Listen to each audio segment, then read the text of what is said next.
기왕에 이낙연 얘기가 나왔으니까 네. 이낙연 민주당 전 대표 네. 얘기를 좀 해보겠습니다. 네. 지난번 충청권 예. 이 경선에서 이재명한테 어떻게 보면은 참패를 했죠. 그렇죠. 예. 충격의 참패였죠. 예. 예, 절반. 예? 그리고 나서 유도로 말하면 한판 패. 패, 한판 예? 패. 그냥 패대기를 쳐버린 거예요. 패대기. 예? 바닥 민심인 권리당원에서 절단이 나버렸어요. 그래서 지금 전략을 수정한 것 아니겠습니까? 네. 하나는 이제 뭐 그동안 네거티브를 해왔는데 그게 별다른 네. 성과를 보기보다는 오히려 마이너스 네. 효과를 봤다. 네. 그 네거티브 자체가 뭐 사실이 아닌 것은 없어요. 그렇죠. 대부분 네거티브가 네. 맞는데 네.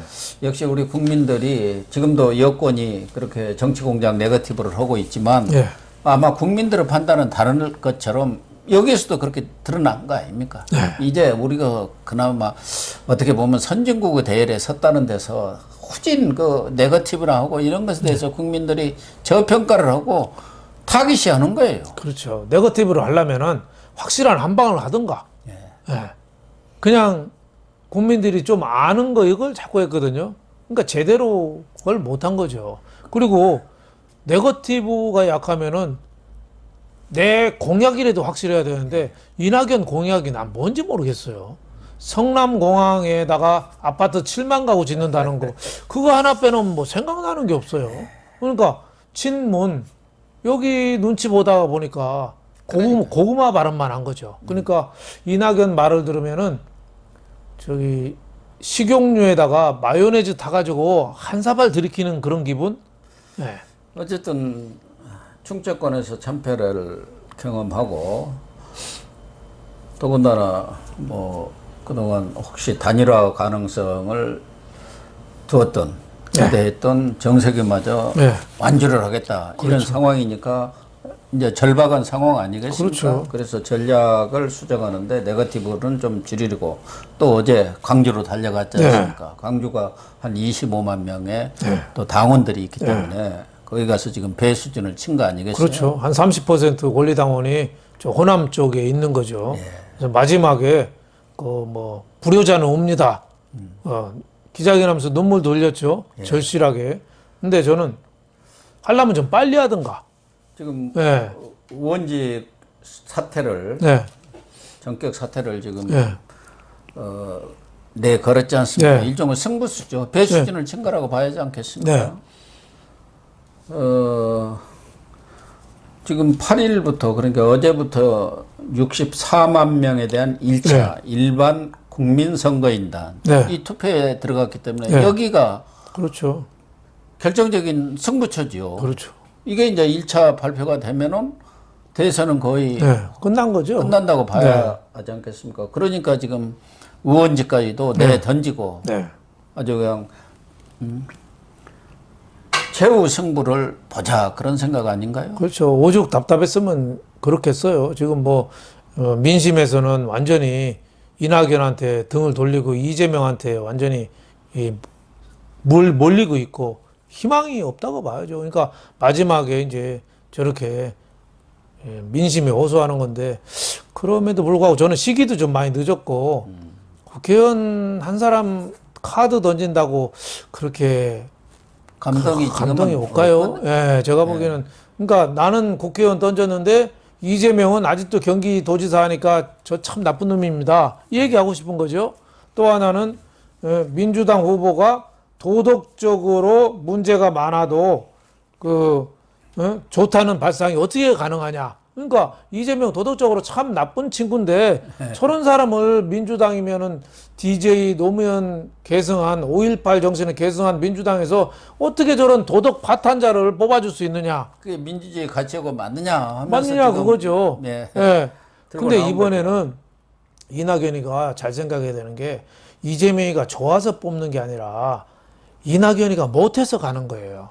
이낙연이가 뭘 친문 눈치만 보다가 뭘 하나도 보여준 게 없어요. 결과적으로 친문한테도 지금 완전히 그렇죠. 대책을 당한 뭐가 새롭지를 않으니까 될 것 같지 않을까. 예를 들면 언론 재갈 물리는 공갈법, 언론중재법. 이낙연 기자 출신이잖아요.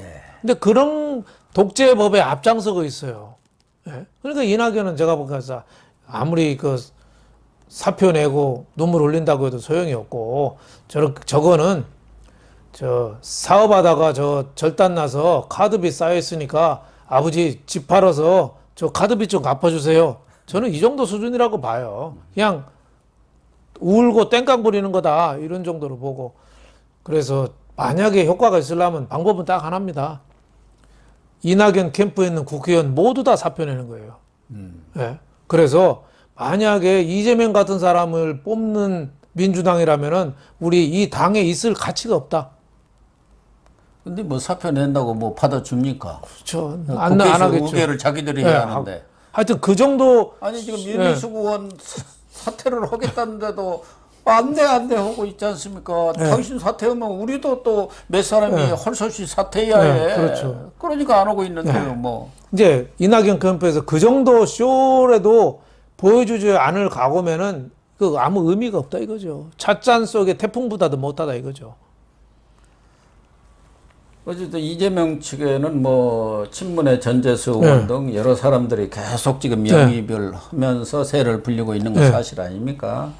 거기에다가 문재인 대통령은 절대 중립을 지키고 있다고 하지만 여러 가지 돌아가는 상황을 보면 문심도 달리 방법은 없는 거 아니냐. 그렇죠. 본선 경쟁력이 있어. 그렇죠. 이길 수 있는 사람을 뽑을 수밖에 그렇죠. 없지 않느냐. 그렇죠. 그런 쪽으로 흘러가는 것 아닌가요? 그렇죠. 청와대 기류도. 문재인 측근들이 이재명 쪽으로 많이 좀 가고 있잖아요. 그러니까 문심도 말은 안 해도 슬슬 앉아 있는 것 같지만 이 방석이 자꾸 이재명 쪽으로 방석이 조금씩 움직이고 있는 거죠. 예, 그런 의미에서 문재인은 최고 지금 문재인 밤낮으로 걱정하는 그거잖아요. 퇴임 후에 나 편할까? 감옥 안 갈까? 근데 이재명이가 지켜줄까요? 일단은 친문을 지켜줄겠습니까? 안 지켜준다고 봐야죠. 하지만 그 지금은 지켜주는 척 하겠죠. 그 정도로 다 그랬어요. 정권이. 예. MB하고 박근혜 간에도 얼마나 갈등이 많았습니다. 근데 이재명 눈빛 봐요. 제가 뭐 방송에서 구체적인 얘기는 안 하겠지만 눈빛 봐요. 그게 만만한 눈빛인가. 산전수전 다 겪어서 로빈son 크루소처럼 저 빤스바람에도 살을 사람이에요. 근데 이낙연은 섬에 가면 배울 때까지 그냥 기다리는 거예요. 그러니까 일본에 왜 두견새가 안 울면 그 오다노부가나라고 일본 유명한 첫 통일한 사람 예. 안 울면 죽여라 그랬잖아요. 두견. 그 다음에 통일한 도요토미 히데요시 두견새를 울게 하라. 그 다음에 도쿠가와 이에야스 울 때까지 기다려라. 그렇게 근데 이낙연은 두견새 울게를 하지 않고 자기가 울어버려요. 자기가. 그러니까 이번에 눈물적인 울기를 기다리다가 스스로 지쳐가지고 자기가 울어요. 자멸해버리지 않습니까? 그러니까 손자 소변 보여준다고 쉬하다가 자기가 싸는 거나 똑같지요. 예? 그러니까 국민들이 볼 때는 이낙연 눈물이 절실한 것보다도 굉장히 좀 약한 사람 아니야? 예? 저 정도밖에 안 돼? 이렇게 판단할 가능성도 많아서 효과가 자칫하면은 마이너스가 될 수도 있다. 저는 이렇게 보여집니다. 그러나 이낙연 전 대표가 어떻게 보면은 마지막 승부수를 던졌다 할까. 지금 64만 명이 투표를 하는 이 슈퍼 유크 이번 주에 이걸 맞이해서 국회의원직까지 사퇴하는 그런 결단을 내렸는데 우리 윤 대표님은 너무 좀 박한가요? 평가절하한 것 아닌가, 박한 평가를 내린 거 아닌가 하는 생각이 듭니다. 그렇죠. 이거는 뭐 정치적으로 계산을 해주면 크게 도움될 게 없다. 뭐 바꿨지만은 그리고 또 하나는 이제 그 세상에 제일 경쟁력 없는 사람이 승리만 한 사람이거든요.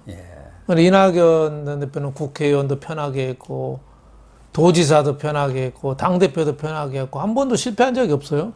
그러니까 이 비단길만 달려왔어요. 그렇죠. 그러니까 그냥 이재명 평탄한 아스팔트 길만 달려오다가 지금 황무지, 네. 이 돌밭이 나오니까 여기서 그렇죠. 이낙연이가 볼 때는 이재명이는 전 시정 잡배인데 예. 나 같은 엘리트가 저런 애한테 당한다는 게 자존심이 허락을 안 하는 거예요. 잡초가 살아나는 거예요. 잡초가 살아나는 거예요. 그렇죠. 폭우에도 살아나지 않습니까? 그렇죠. 이재명 봐요.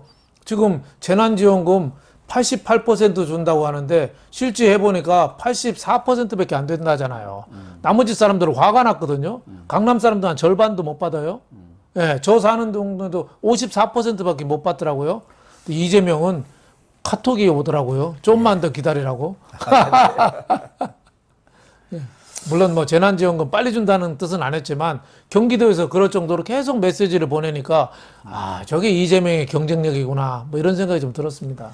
어쨌든 이낙연 전 대표가 마지막 승부수를 던졌는데 우리 윤 대표 말씀처럼 효과가 없을지 아니면은 권리당원이라든가 또 이번에 선거인단으로 참여한 일반 국민들한테 또 다른 감동이 되었을지는 이제 64만 명의 1차 투표 결과를 까봐야 알 것 같습니다. 그렇죠. 그렇죠. 지금 속단할 너무 수가 애단하지 마십시오. 알겠습니다. 아이고. 전망은 언제든지 틀릴 수 있으니까요. 정치에서는 죽었다도 살아나는 것이고 꺼진 물도 다시 보자. 그럼요. 이런 아주 금언이 있지 않습니까? 그렇죠. 그렇기 때문에 이낙연은 끝났다 이렇게 생각하지 마시고 그럼요. 끝까지 지켜봐야 합니다. 예.